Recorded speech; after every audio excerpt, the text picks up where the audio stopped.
আদেশ দিছো ক্ষমা খুজিব লাগিব বাস আদেশ দিছো ক্ষমা খুজিব লাগিব বছ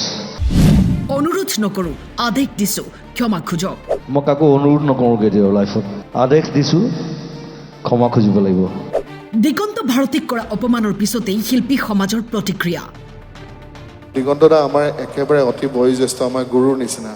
গতিকে তেওঁ যদি মনত দুখ পায় আমাৰো বেয়া লাগে এদিন চুৰিয়াযোৰ পিন্ধি পেলাই অসমীয়া বোলালে নহয় কৰিবলগীয়া বহুত আছে অনুষ্ঠান যে আপোনালোকে আয়োজন কৰে শিল্পী অবিহনে কেতিয়াও অনুষ্ঠান হ'ব নোৱাৰে গতিকে সেইখিনি যদি সন্মান আপোনালোকে দিব নোৱাৰে তেতিয়াহ'লে কেতিয়াও মাতিবই নালাগে প্ৰথম কথা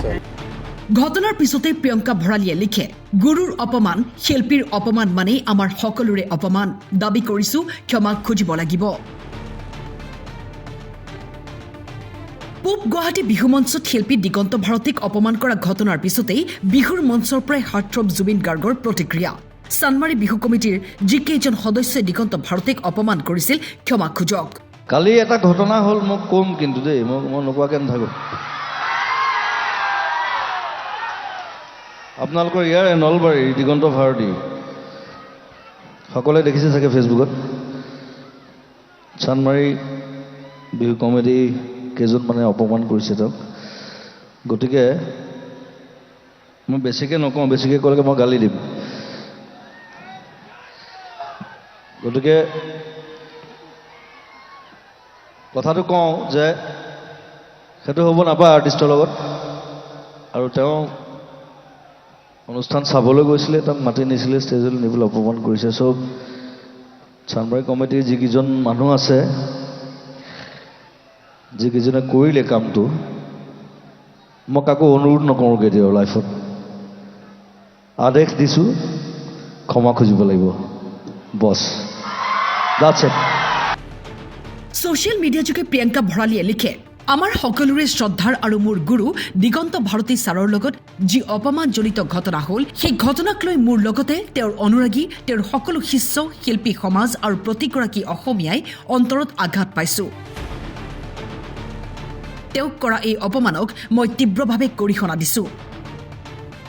পোচাকক লৈ মঞ্চত আমন্ত্ৰণ কৰি এজন বিশিষ্ট শিল্পীক এজন গুৰুক যি ব্যৱহাৰ কৰিলে সেই ব্যৱহাৰে অসমীয়া সংস্কৃতি আৰু মৰ্যাদা কিমান ধৰি ৰাখিছে ই এক ডাঙৰ প্ৰশ্ন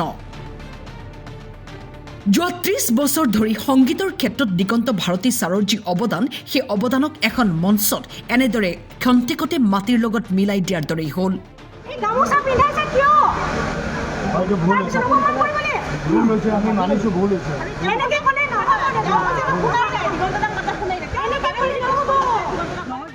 বিহুৰ মঞ্চৰ পৰা নীল আকাশে কি ক'লে শুনক এনেকুৱা অবাঞ্ছিত কিছুমান ঘটনা হৈ গ'লে আমাৰো বেয়া লাগে গতিকে যিয়েই নহওক এইখন বিহুৰ বহুত নাম আছে আপোনালোকে হয়তো গম নাপায় আমি যেতিয়াৰ পৰা গান গাইছোঁ তাৰ আগৰ পৰাই কিন্তু আমিও নিবিচাৰোঁ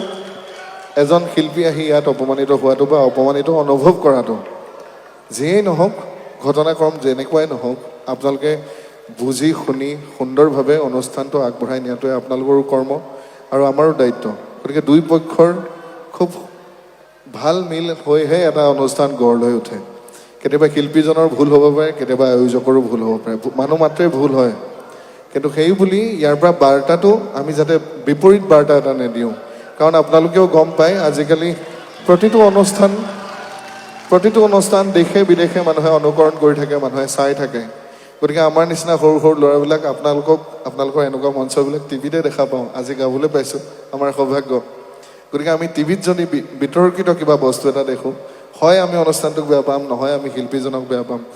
আল্টিমেটলি গোটেই বাৰ্তাটোৱে বিপৰীত হৈ যাব গতিকে আপোনালোকৰ তৰফৰ পৰাও আপোনালোকেও যাতে যোগাত্মক দৃষ্টিৰে গোটেই বস্তুবিলাক চাই আৰু দিগন্ত দা আমাৰ একেবাৰে অতি বয়োজ্যেষ্ঠ আমাৰ গুৰুৰ নিচিনা গতিকে তেওঁ যদি মনত দুখ পায় আমাৰো বেয়া লাগে আমি সৰু গতিকে আপোনালোকেও বুজিব আৰু ইমান ধুনীয়া অনুষ্ঠানটো আপোনালোকে গঢ় দি তুলিছে মই নিজে আচৰিত হৈ গৈছোঁ কি ঘটনা হৈ যাব পাৰে মানুহৰ গতিকে একো নাই এবাৰ চানমাৰী বিহুৰ কাৰণে দিগন্ত দাৰ কাৰণে আটাই যদি একেলগে হাত চাপৰি এটা দিয়া আমি খুব বেছি সুখী হ'ম নিউজ ডেস্ক ৰিপৰ্ট টাইম 8